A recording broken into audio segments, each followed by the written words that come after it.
그 다음에는 타당도 검사와 신뢰도 검사입니다. 이 타당도 검사를 할 때는 통계 분석 방법이 요인 분석이라는 것을 사용을 합니다.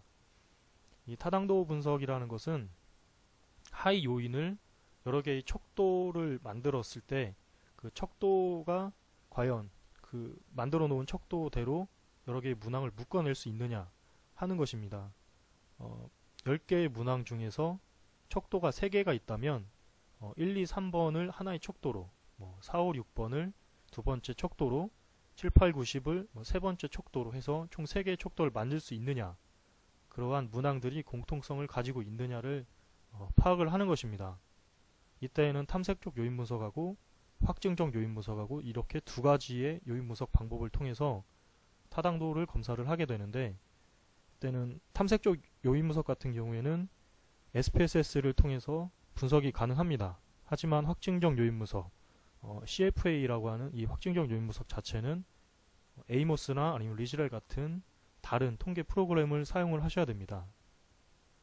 신뢰도 검사는 보통 크롬바 알파 이렇게 알고 계시는데, 크롬바 알파가 0.6 이상이면 각각의 문항들 또는 만족도 문항들이 신뢰도가 있다, 신뢰성이 있다, 이렇게 판단을 해서 해당 문항에 대해서 통계 분석을 할 수 있다 라고 여러분들이 파악을 하실 수 있는 것입니다. 신뢰도 검사 자체는 크롬바 알파만 있는 것이 아니라 검사 재검사 신뢰도라든지 아니면 반분 신뢰도라든지 여러가지 신뢰도 방법이 있습니다. 그 중에서 가장 많이 쓰이는 것이 바로 크롬바 알파라는 신뢰도 개수입니다. 다음으로는 교차 분석, 카이스케어 검정을 하게 됩니다. 교차 분석 같은 경우에는 크로스 테이블이라고 얘기를 하는데, 이 크로스 테이블 자체는 카이 제곱 검정과 큰 차이가 없습니다. 다만 차이가 있다는 것은 통계적으로 유의한 차이가 있느냐 없느냐를 검정하는 그러한 통계량을 계산해서 그 유의성을 판단할 수 있느냐, 그 차이입니다. 카이 제곱 검정 자체에서는 보통 피어슨의 카이 제곱 값을 많이 보게 되고, 그리고 2x2일 경우에는 피셔의 이그젝트 테스트를 통해서 통계적 유의성을 검증을 하게 됩니다. 이 카이 제곱과 교차 분석은 범주형 데이터들의 상관관계, 즉 상관관계라고 하면 상관 분석하고 헷갈릴 수도 있는데, 범주형 데이터들이 차이가 있느냐 없느냐, 즉 남자 여자 성별에 따라서 해당 문항에, 즉 맛이 있다 없다 이렇게 이분형 문항이 있다고 하면 남자 여자에 따라서 맛이 있다라고 그리고 없다라고 한 사람들의 차이가 있느냐 없느냐를 판단할 수 있는 그런 분석 방법입니다. 그 다음에는 평균을 비교합니다. 평균을 비교하는 방법은 t테스트나 아노바로 평균을 비교합니다. 집단이 2개일 때는 t테스트, 집단이 3개 이상일 때는 아노바, 즉 분산 분석을 통해서 평균을 비교를 하게 되는데, 이때 평균을 비교할 때는 t테스트 같은 경우에는 실험 전후 또는 어떠한 교육을 받고 나서, 받기 전, 받고 난 후 해서 변화가 있느냐 없느냐 이런 경우에는 페어드 t테스트, 즉 대응 t테스트를 진행을 하게 되고, 성별에 따라서 또는 어떤 경험이 있다 없다 이러한 유무에 따라서에는 인디펜던트 t테스트, 즉 독립 t테스트를 통해서 평균을 비교를 하게 됩니다. 그리고 여기에서는 평균을 비교할 때 레벨의 등분산성을 체크를 한다거나 하는 것들을 확인을 하게 되겠죠. 자세한 내용은 저희 통계학술 연구의 동영상 강의를 통해서 여러분들께 말씀을 드리겠습니다. 집단이 3개 이상일 경우에 진행을 한다는 이 아노바 분산 분석은 반복이 있느냐, 즉 실험이나 기타 다른 확인을 해야 되는 상황에서 반복이 있느냐 또는 없느냐에 따라서 리피티드 메저를 쓰느냐 그렇지 않느냐로 구분이 되기도 하고, 또는 수준이 몇 개 있느냐, 그러니까 남녀만 보느냐, 두 가지가 아니기 때문에 예를 들어서 연령대가 있다면 20대, 30대, 40대 같은 수준이 연령 말고 전중후로 나타나게 된다면 여러가지의 수준의 조합에 따라서 1원 배치, 2원 배치, 3원 배치 이렇게 구분이 됩니다. 그리고 각각의 평균의 차이가 있느냐를 살펴보기 위해서는 사후 검정을 진행을 하게 되는데, 이때 이 사후 검정의 방법에는 뭐 셰페라든지 LSD, 튜키, 덩칸 등의 방법을 사용을 합니다. 보통 사후 검정은 기본적으로 t-테스트를 반복적으로 진행하는 것과 같은 개념에서 출발을 하는 것입니다. 마찬가지로 자세한 내용은 SPSS 동영상 강의를 통해서 여러분들께 말씀을 드리도록 하겠습니다. 다음에는 상관분석, 회귀분석을 진행을 하는데, 상관분석에서는 여러분들이 들어보셨을 법한 음의 상관관계, 부적 상관관계, 양의 상관관계, 그런 상관관계 자체를 확인을 합니다. 특정한 A와 B라는 변수가 있다면 A가 증가할 때 B도 같이 증가하느냐, 또는 B가 증가할 때 A가 감소하느냐 하는 그런 상관관계 자체를 확인을 할 수 있습니다.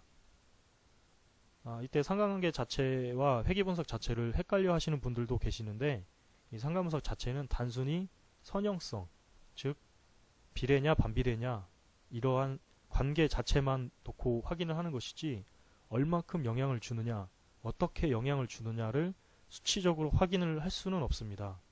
따라서 이 상관관계와 회귀분석에 따른 분석 결과는 다르게 판단을 하셔야 됩니다. 회귀분석은 상관분석을 통해서 그 다음 단계로 진행을 하는 것이 일반적인데, 그 이유가 즉 변수들이 상관관계가 없다면 결국 영향을 안 준다는 말이 되기 때문에 굳이 영향을 주지 않는 변수들을 선택을 할 필요는 없습니다. 물론 각각 개별적으로 1대1로 영향을 줄 수도 있고 주지 않을 수도 있지만, 그러한 상관분석이 바탕이 됐을 때 회귀분석을 하는 것이 좀 더 여러분들이 편하게 분석을 할 수 있는 방법 중에 하나입니다. 회귀분석의 방법은 단일회귀, 그 다음에 다중회귀 같은 그 방법이 있습니다. 단일회귀는 말 그대로 설명변수가 하나인, 독립변수가 하나인 경우가 단일회귀가 되고, 다중회귀 같은 경우에는 독립변수, 즉 설명변수가 여러 개일 경우, 여기에는 더미변수가 포함이 됩니다. 그 설명변수와 독립변수가 여러 개일 경우에는 다중회귀라고 얘기를 합니다. 회귀분석 자체는 R스퀘어, 즉 R제곱의 값을 통해서 얼마큼 그 모형을 설명을 하느냐, 설명력을 확인을 하게 되고, 다중공성성이라고 해서 독립변수들끼리의 상관관계가 너무 크게 존재를 하게 되면 회귀분석 모형 자체가 필요가 없기 때문에, 즉 팩트가 너무 큰 변수 때문에 그 회귀분석 결과 자체에 대해서 큰 믿음을 가질 수 없다라고 할 수 있기 때문에 VIF나 아니면 자기 상관관계 같은 것들을 확인을 하게 됩니다. 그리고 하이라키컬 회귀분석, 유계적 회귀분석을 사용을 해서 여러가지 매개 효과라든지 조절 효과 등을 검증을 합니다. 그리고 요즘에는 이제 많이 사용하기 시작했던 방법인데, 로지스틱 회귀 모형이라는 것이 있습니다. 이 로지스틱 회귀 모형에서는 종속 변수 자체가 그 범주형일 경우에 사용을 합니다. 즉 아까 전에 말씀드린 것처럼 남과 여, 내지는 20대, 30대, 40대, 50대처럼 딱딱 끊어질 수 있는, 즉 평균이나 아니면 표준편차 같은 통계량을 구할 수 없는 그러한 데이터 특성을 가진 범주형들이 바로 종속변수가 되는 것입니다. 이때에는 오즈비로 회귀개수의 상대적인 평가를 해서 이 회귀개수가 유의성이 있다, 유의성이 없다를 판단을 해서 어떠한 변수가 그 회귀 모형에 영향을 주는지를 확인을 하실 수 있습니다. 추가 분석을 할 경우에는 독립변수들을 이용해서 그 통계 분석을 많이 진행을 합니다. 즉 집단들에 의해서 이제 평균 차이가 나타나지 않거나 아니면 심하게 차이가 나타날 경우에 어떠한 특성들 때문에 그러한지를 파악하기 위해서 추가 분석을 하는 경우가 많습니다. 요즘에는 군집 분석을 통해서 추가 분석을 하는 경우도 있고, 공별량 분석, 즉 안코바라는 것을 통해서 추가 분석을 하는 경우도 있습니다. 군집 분석 같은 경우에는 변수들의 특성, 즉 평균을 구할 수 있는 연속형 변수에 사용을 합니다. 평균들이 어느 정도의 차이가 있느냐, 즉 A 그 변수와 B변수, C변수, D변수를 평균을 냈을 때 그 각각의 그 평균들에게 얼마큼 떨어져 있느냐를 집단으로 구분을 하는 것입니다. 그렇게 집단으로 구분을 해서 인구학적 문항과 같이 기준으로 삼아서 평균을 비교하는 경우도 있습니다. 군집 분석에 대한 그 데이터는 요인 분석에서 사용했던 요인 적재량을 추출해서 그 적재값으로 군집 분석을 하는 경우도 있습니다. 이렇게 해서 간략하게 학술 논문에 대해서 어떻게 그 접근을 하셔야 되는지에 대해서 설명을 드렸습니다. 이에 대한 자세한 내용이라든지 아니면 통계 분석 방법들은 저희 통계학술연구의 다음 카페라든지 저희 홈페이지를 확인을 하시면 아마 큰 도움을 받으실 거라고 믿어 의심치 않습니다.